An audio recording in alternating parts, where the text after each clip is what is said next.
ইরানের পথেই হাঁটতে হচ্ছে যুক্তরাষ্ট্রকে। ইরান স্পষ্টভাবে জানিয়ে দিয়েছে কোনোভাবেই হরমুজ প্রণালী এবং ইউরেনিয়াম এর ব্যাপারে কোনো ধরনের কম্প্রোমাইজ করা হবে না। আপনারা জানেন ইরান বারবার বলেছে যে আমরা যুদ্ধেই সকল ধরনের সিদ্ধান্ত নিতে চাই, ফয়সলা হবে যুদ্ধে, এবং সেই যুদ্ধের দিকেই ধাবিত হচ্ছে যুক্তরাষ্ট্রের আগামীর যে ভাগ্য। আমরা দেখতে পাচ্ছি যে যুক্তরাষ্ট্র চীনের সাথে তাদের মিটিং হয়েছে। যুক্তরাষ্ট্রের প্রেসিডেন্টের সাথে বিশাল এক বহর এসছে, সেখানে সকল বড় বড় ব্যবসায়ীদেরকে এনে চীনের চীনের প্রেসিডেন্ট এবং সে দেশের ব্যবসায়ীদের সাথে একটা মিটিং করেছে। চীনকে ভেবেছে যে হয়তো এই ধরনের বিশাল ব্যবসায়িক প্রপোজাল দেবে, প্রস্তাব দিয়ে চীনের প্রেসিডেন্টকে হয়তো কাবু করতে পারবে এবং বাগে আনতে পারবে। কিন্তু চীনের প্রেসিডেন্ট কোনো ধরনের বড় চুক্তি করেনি, সেখানকার বিজনেসম্যানরা কোনো ধরনের বড় চুক্তি করেনি। বলা হচ্ছে যে চীন রাজি হয়েছে হরমুজ প্রণালীকে ওপেন রাখতে, এবং ইউরেনিয়াম মানে হলো অ্যাটমিক বোমার শক্তিধর রাষ্ট্র হিসেবে হতে পারবে না। এই দুটি বিষয় নিয়ে একমত হয়েছে চীনের প্রেসিডেন্ট। কিন্তু চীনের প্রেসিডেন্ট কিসের বিনিময়ে একমত হয়েছে, কোন যুক্তিতে একমত হয়েছে, এর আগে পরে তেমন কিছু বলা হয়নি।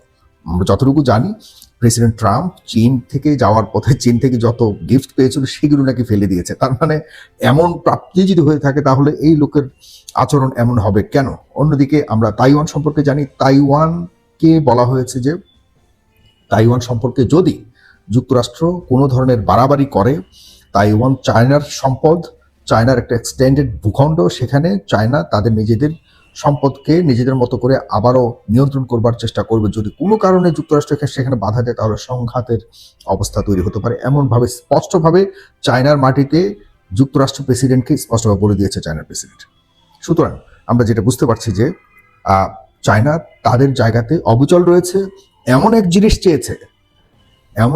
চেয়েছে চায়না, যে জিনিস কখনোই দিতে পারবে না যুক্তরাষ্ট্র। কারণ চায়নাকে নিয়ন্ত্রণ করতে হলে চায়নার আশপাশে বড় ধরনের একটা ভূখণ্ড প্রয়োজন, যে ভূখণ্ডটি হলো তাইওয়ান। সেই তাইওয়ানকে যদি ফেরত দিয়ে দেয় তাহলে যুক্তরাষ্ট্রের সারা পৃথিবীতে তাদের যে বিভিন্ন ছড়িয়ে ছিটিয়ে শক্তিগুলোকে তারা বিভিন্ন দেশে রেখেছে সেগুলি থেকে হাত ছাড়া হয়ে যাবে তাদের অনেক দেশ। তারা কৌশলের কারণে, ভৌগোলিক নিয়ন্ত্রণের জন্য তারা এই বিষয়গুলিকে রেখেছে, যেটি চায়নার তাইওয়ানকেও তারা একইভাবে রেখেছিল। এখন দেখুন, খুব সুস্পষ্ট হিসাব, মানে আপনাকে আমি জীবন দেব, কিন্তু আপনি এর বিনিময়ে আপনার কলিজা দিয়ে দিবেন আমাকে। কলিজা কি কখনো আপনি দিবেন? আপনার জীবন বাঁচাবে, কলিজা তাকে দিয়ে দিতে হবে। তো এই ধরনের শর্ত রেখেছে চায়না, যে তুমি আমার তাইওয়ান আমি ফেরত দেবো, তুমি কোনো কথা বলতে পারবে না। এরপর আমরা এই বিষয়ে কথা বলবো, মানে ইরানের যে বিষয়গুলি আছে, যেটি কখনোই যুক্তরাষ্ট্র পারবে না। যুক্তরাষ্ট্র প্রেসিডেন্ট ডোনাল্ড ট্রাম্প এই মিটিং শেষে যখন আমেরিকায় ফিরে গেছে তখন বলে দিয়েছে যে তাইওয়ানের স্বাধীনতা নিয়ে কোনোভাবেই তিনি কোনো কম্প্রোমাইজ করবে না। তার মানে তাইওয়ানকেও ফিরে দিবে না যুক্তরাষ্ট্র। আর তাইওয়ানের জনগণ যুক্তরাষ্ট্রের এই যখন এরকম অবস্থা দেখেছে, জনগণ আজকে বলেছে, গতকালকে বলেছে যে আমরা সম্পূর্ণ স্বাধীন একটা দেশ। কিন্তু চায়না কখনোই তাইওয়ানকে স্বাধীনতা মানতে দেবে না, বা স্বাধীন হওয়া দেশ হিসেবে কখনোই অ্যালাউ করবে না। সুতরাং নতুন একটা যুদ্ধ পরিস্থিতি শুরু হতে যাচ্ছে। সুতরাং আমরা যতটুকু বুঝতে পারছি যে ইরানের পাশাপাশি যুক্তরাষ্ট্র এই অঞ্চলে আরেকটা চাপের মুখে পড়তে যাচ্ছে। অন্যদিকে কিউবার বিষয়টা দেখেন, ইরান থেকে সারা বিশ্বের মানুষের চোখ বা দৃষ্টিকে ফেরানোর জন্য যুক্তরাষ্ট্র এখন বলতেছে যে আমরা ইরান বিজয় করে যখন দেশে ফিরবো, তখন দেশে ফেরার পথে আমরা কিউবাকে নিয়ে দেশে ফিরবো। মানে কি একটা পরিস্থিতি যুক্তরাষ্ট্র যা শুরু করেছে না, মানে যাকে তাকে ইচ্ছা নিয়ে উঠিয়ে নিয়ে যাওয়া, যাকে যে কোনো দেশ ইচ্ছা হয়েছে আমি দখল করে ফেলা। এই পরিস্থিতি যদি অবসান না হয় তাহলে পৃথিবীর প্রতিটি দেশ আসলে শেষ পর্যন্ত হুমকির মধ্যে, ঝুঁকির মধ্যে থাকবে। তবে এটি কোনো মনে হয় না যে সুখ দেবে যুক্তরাষ্ট্রকে। যতটুকু বুঝতে পারছি, হয়তো যুক্তরাষ্ট্রের এই সকল বিষয়ের বিরুদ্ধে একটা বড় ধরনের ঐক্য হতে পারে পৃথিবীতে, যেটির শুরুটা তাদের পতনের শুরুটা হবে এই ইরানের বিরুদ্ধে তাদের পতনের মাধ্যমে। এবং এখানেই নতুন করে আবার পৃথিবীর নেতৃত্ব নির্ধারিত হবে। আপনারা দেখেছেন যে প্রেসিডেন্ট ট্রাম্প চায়নার কাছে পর্যন্ত আসতে হয়েছে শুধুমাত্র ইরানকে ম্যানেজ করবার জন্য। সুতরাং এমন একটা কৌশলের হিসাব নিকাশ চলছে, যেই হিসাবের বা যে কৌশলের মধ্যে যুক্তরাষ্ট্র চায়নার এসেও পরাজিত হয়ে যেতে হয়েছে। এখন যতটুকু আজকে পর্যন্ত জানলাম, ইরান কোনোভাবেই হরমুজ প্রণালীর ব্যাপারে এবং ইউরেনিয়াম সমৃদ্ধির ব্যাপারে কোনোভাবে ছাড় দিবে না। যুক্তরাষ্ট্র বলেছে যে ইউরেনিয়াম সমৃদ্ধকরণ অন্ততপক্ষে 20 বছরের জন্য স্থগিত করা হোক। এটি নিয়ে সেই অনেক আগে থেকেই কিন্তু একটা প্রস্তাব নিয়ে আলোচনা হচ্ছে।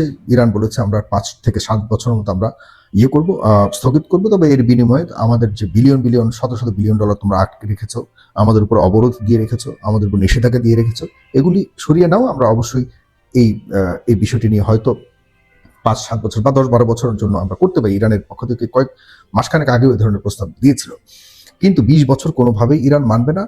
আর বাকি রইল হরমুজ প্রণালী ইরানের হৃৎপিণ্ড, এটিকে কোনোভাবেই ছাড় দিবে না।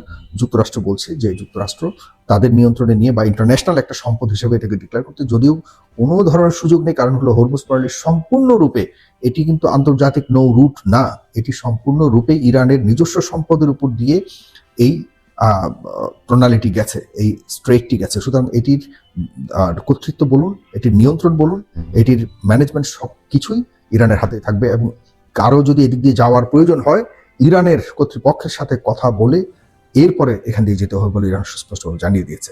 আর বাকি থাকে যুদ্ধ করবার জন্য ইরান মুখিয়ে আছে।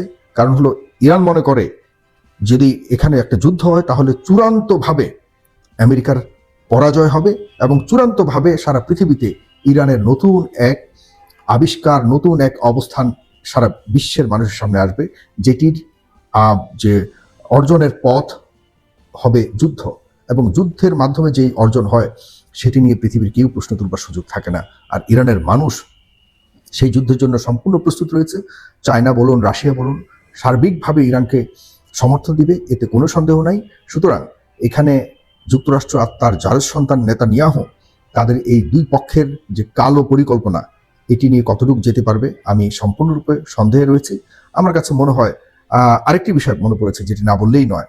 ডোনাল্ড ট্রাম্প কিন্তু একটি কথা বলেছে ফিরে গিয়ে চায়না থেকে, যে দেখো আমার হরমুজ প্রণালী আর বিশেষ করে হরমুজ প্রণালীতে সবচেয়ে বেশি গুরুত্ব হলো ইউরেনিয়াম সমৃদ্ধকরণ, মানে হলো অ্যাটম বোমা যাতে না বানাতে পারে। সে বলেছে যে আমি চাই কোনোভাবে যাতে অ্যাটম বোমা না বানাতে পারে। এটির যদি না করে যদি এই বিষয়টা যদি নিতে পারে, নিয়ন্ত্রণে নিতে পারে, তাহলে তার রাজনৈতিক একটা বিজয় হবে তার দেশে।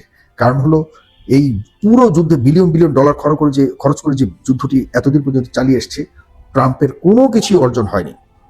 কিন্তু তার অর্জন এখানে যদি সে ইউরেনিয়াম সমৃদ্ধকরণটাকে তার নিয়ন্ত্রণে নিতে পারে, তাহলে সে এই মধ্যপ্রাচ্যের যারা আমাদের এই মধ্যপ্রাচ্যের যেসব মুসলিম কান্ট্রিগুলি রয়েছে, ইরানের বিরুদ্ধে যারা অবস্থান আছে, তাদের যে বিশাল একটি চাওয়া যে কোনোভাবে যাতে ইরান অ্যাটমিক বোমার মালিক হতে না পারে। আর অন্যদিকে যুক্তরাষ্ট্র চায় যে এখানে তেলের খনিগুলোর নিয়ন্ত্রণ রাখতে। সুতরাং এই দুটি জিনিস অর্জন না করলে পরে ডোনাল্ড ট্রাম্পের বিশাল ধরনের ক্ষতি হবে, সামনের সময় তার দলেরও ক্ষতি হবে। সে চায় ন্যূনতম একটা অর্জন নিয়ে ফিরে যেতে, তবে এটি কোনোভাবেই সম্ভব হবে না, আমরা বুঝে গেছি অলরেডি।